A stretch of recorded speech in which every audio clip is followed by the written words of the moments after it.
السلام علیکم۔ قرآن مجید کے الفاظ یہی ہیں کہ خواتین کو یہ کہا گیا ہے کہ اپنی نگاہ کو پاک رکھنے اور اپنی شرم گاہوں کی حفاظت کرنے کے علاوہ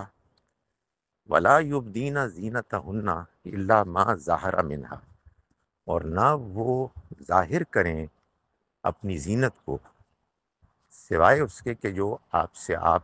ظاہر ہیں۔ اب یہ طے کرنا ہوگا نا کہ آپ سے آپ ظاہر کیا ہے۔ تو آپ سے آپ ظاہر یعنی نیچرلی جو ان کے وجود کے جسم کے حصے ظاہر ہیں وہ تو ان کا چہرہ ہے، ان کے ہاتھ ہیں، ان کے پیر ہیں۔ ان پر تو اگر انہوں نے زینت زیبائش کی ہے تو ان کو تو نہیں چھپایا جا سکتا۔ باقی جو حصے ہیں اگر ان پر زیب و زینت کی ہے تو پھر ان کو لازماً چھپانا ہوگا، یعنی چہرے، ہاتھ اور پیروں کے علاوہ بازو ہیں، سر ہیں، اگر یہاں زیبائش ہے تو لازماً چھپانا ہے، نہیں ہے تو اچھا ہے، اختیار ہے، اس میں آدمی بہتر سے بہتر کرے گا، لیکن اللہ نے کوئی چیز لازم نہیں کی ہے۔ بالوں کو زیبائش سے آراستہ کیا ہوا ہے یا نہیں، اس کا فیصلہ خاتون کو خود کرنا چاہیے۔ ہر تفصیل ان لوگوں سے نہیں پوچھنی چاہیے کہ جو قرآن مجید کو سمجھ کر بیان کرتے ہیں، اس لیے کہ قرآن مجید کا ایک حصہ اپلیکیشن سے متعلق ہے، اس کی تفصیلات انسان کو خود اپنی وزڈم کے ساتھ اللہ سے ڈرتے ہوئے، اللہ کی رخصتوں کو، اجازتوں کو سامنے رکھتے ہوئے انسان کو اختیار کرنا ہے۔ ایک جانب اللہ تعالیٰ یہ فرماتا ہے کہ وہ تمہارے لیے آسانیاں چاہتا ہے، مشکلات نہیں چاہتا، اور دوسری طرف وہ یہ کہہ رہا ہے کہ تمہیں بے حیائی نہیں پھیلانی ہے اور تمہیں اللہ سے ڈرنا ہے۔ تو اب ہر ایک کو اپنا فیصلہ کرنا چاہیے، نہ کہ ہر چیز آپ دوسروں پہ چھوڑ دیں کہ وہ طے کریں۔ آپ آئینے میں اپنے آپ کو دیکھیں اور آپ سے پوچھیں کہ کیا میں نے اپنے بالوں کو سنوارا ہوا ہے ایسے کہ میں نے اس کو لوگوں کے لیے، مردوں کے لیے ایک اٹریکشن کا ذریعہ بنایا ہوا ہے، یا میں نے اپنے بالوں کو بالکل سیدھا رکھا ہوا ہے جیسے ایک عام سادہ طریقے سے انسان کے بال ہوتے ہیں۔ تو وہ اپنا فیصلہ کریں۔ بہت سی خواتین اپنے چہرے کو چھپاتی ہیں، اکثر دیندار خواتین اپنے چہرے، ہاتھ اور پیروں کے علاوہ ہر چیز کو ڈھانپتی ہیں اور بالکل سادہ ہوتی ہیں۔ یہ وہ روایت ہے، یہ وہ عمل ہے کہ جو ہم اپنے معاشرے میں دیکھ رہے ہیں۔ اس کی بنیاد کیا ہے؟ اس کی بنیاد اگر قرآن مجید ہے تو قرآن مجید کو سمجھنا ہوگا۔ قرآن مجید میں کہاں یہ بات کہی گئی ہے؟ اور اگر اس کی بنیاد ان کی اپنی ٹریڈیشن ہے اور کوئی شخص ان کی ٹریڈیشن پر عمل کرنا چاہتا ہے، بے شک کرے، لیکن قرآن مجید اگر کسوٹی ہے، حجت ہے، کرائیٹیرین ہے، فیصلہ ہے اللہ کا، تو پھر قرآن سے بات سمجھی جائے گی۔ قرآن مجید میں اللہ تعالیٰ نے سورہ احزاب میں 2 مقامات پر خواتین کے بارے میں بات کی ہے۔ ایک مقام سے یہ بات بالکل واضح ہے کہ وہ ایڈریس ہے ہی سارے کا سارا نبی اکرم صلی اللہ علیہ وسلم کی ازواج سے، اس میں انہی کو خطاب کیا گیا ہے، انہی سے متعلق ہدایات دی گئی۔ کوئی شخص، کوئی خاتون یہ سمجھتی ہیں کہ وہ مجھ سے متعلق بھی ہے، ضرور وہ اس پر عمل کریں، لیکن اپنا اطمینان کریں، اپنے ضمیر سے دیانتداری کے ساتھ پوچھیں کہ کیا واقعی اس میں یا نسان نبی کا جو خطاب ہے وہ ان کے لیے بھی ہے۔ بہرحال اس میں آرگومنٹس ہو سکتی ہیں، اس میں 2 مختلف یا زیادہ پوائنٹس آف ویو ہو سکتے ہیں، لیکن ان کو یہ اختیار نہیں ہے کہ وہ دوسروں کو بھی اس کا پابند کریں کہ جو رائے انہوں نے خود قائم کی ہے اس بنیاد پر کہ یہ صرف ازواج نبی کے لیے نہیں، سب کے لیے ہیں، اور دین میں سختی ہی صحیح ایٹیچیوڈ ہے، تو وہ اپنے اوپر عمل کریں۔ ایک آیت وہ ہے کہ جو سورہ احزاب کی آیت نمبر 59 ہے، اگر قرآن مجید کو صرف اس کے الفاظ کے ظاہر ہی سے سمجھنا ہے، اور یہ بھی نہیں دیکھنا کہ پوری آیت کیا کہہ رہی ہے، اور یہ بھی نہیں دیکھنا کہ آیت کا سیاق و سباق کیا کہہ رہا ہے، تو پھر صرف اتنا حصہ لے لینا چاہیے کہ جو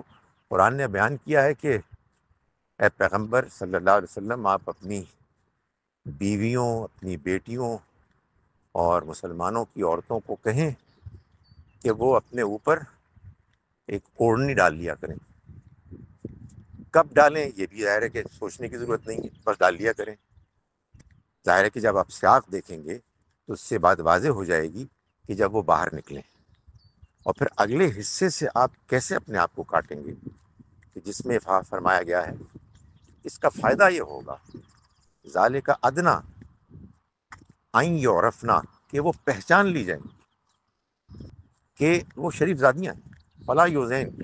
تو ان کو اذیت نہیں دی جائے گی۔ اس سے، اس آیت سے بھی، اس کے پیچھے جو الفاظ ہیں اس آیت سے پچھلی آیات میں، اور اس سے آگے جو الفاظ ہیں اگلی آیات میں، ان سے یہ صاف معلوم ہوتا ہے کہ یہ ایک فتنے کے دور کی آیت تھی جس میں عورتیں ستائی جا رہی تھیں، اور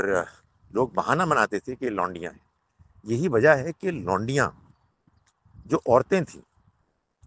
جن کے عورت ہونے کی وجہ سے جو ایک مرد کے لیے فتنہ پیدا ہو سکتا ہے اس کا پورا امکان تھا، مگر ان کو سر نہیں ڈھکوایا جاتا تھا، اس لیے کہ وہ لونڈیاں تھیں، اور شریف زادیوں کو ان سے الگ کرنا اس مقام میں، اس آیت میں مطلوب تھا۔ تو اصل جو حکم ہے مردوں اور عورتوں دونوں کو، وہ حکم سورہ نور کی آیت نمبر 30 اور 31 میں ہے، وہ حکم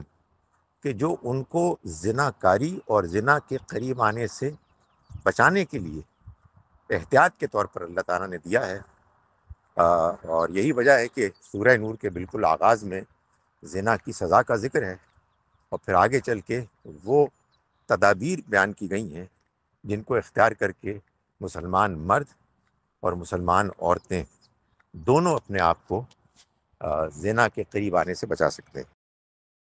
مسلمان مرد اور مسلمان عورتیں اپنے شرم گاہوں کی حفاظت کریں سے مراد یہ ہے کہ وہ اپنے لباس کو ایسا رکھیں کہ ان کی شرم گاہیں اچھی طرح سے ڈھکی ہوئی ہوں، اور ان کی نیت بھی اچھی ہو، ان کے اندر دوسروں سے متعلق برے خیالات بھی پیدا نہ ہوں۔ اس میں مردوں کے لیے بھی ایسا ہی ہے اور عورتوں کے لیے بھی ایسا ہی ہے۔ یہ خدا کا کلام ہے، یہ اللہ کا حکم ہے، اور اس میں ظاہر ہے کہ یہ دیکھا جائے گا کہ اس کا منشا کیا ہے اور اس پر عمل کیسے کرنا ہے۔ یہ نہیں کیا جائے گا کہ ہم یہ کہیں گے کہ یہ تو اصل میں آیت نے دے دیا عنوان، اس کو تو اب پڑھ کے ایک طرف رکھو، تلاوت کرو، باقی دیکھو مسلمان کیا کر رہے ہیں۔ نہیں، یہی آیت ہے، یہی اللہ تعالیٰ کا ارشاد ہے جس کو بنیاد بنا کر ساری بات سمجھی جائے گی۔ تو معلوم یہ ہوتا ہے کہ اللہ تعالیٰ نے ہر انسان کو، مرد ہو یا عورت، جب وہ اسلام قبول کرتا ہے تو یہ ہدایت دی ہے۔ سو شرم گاہوں کو ڈھانکنا ایسے کہ وہ نظر بھی نہ آئیں اور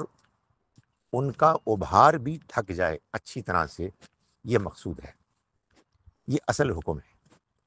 اس کے بعد جیسے جیسے انسان نماز، اللہ کے ذکر کے ذریعے سے اللہ کا قرب پائے گا، اس کے اندر شرم، حیا اور اللہ کا خوف بڑھے گا، تو وہ اس میں اضافہ کرے گا۔ تو شرم گاہیں پھر ڈھک کر آگے بڑھیں گی، بڑھتے بڑھتے پھر جسم کے بقیہ حصے بھی ڈھکنے شروع ہو جائیں گے، اور بالآخر یہ بھی ہوگا کہ چہرے، ہاتھ اور پیر کے علاوہ سارا جسم وہ ڈھانکا جائے گا۔ یہ گویا کہ اس شرم کی اور شرمگاہوں کی حفاظت کی تکمیل ہے، اس کو مکمل کرنا ہے۔ اس سے آگے کچھ نہیں سوائے وہ ہدایات کے جو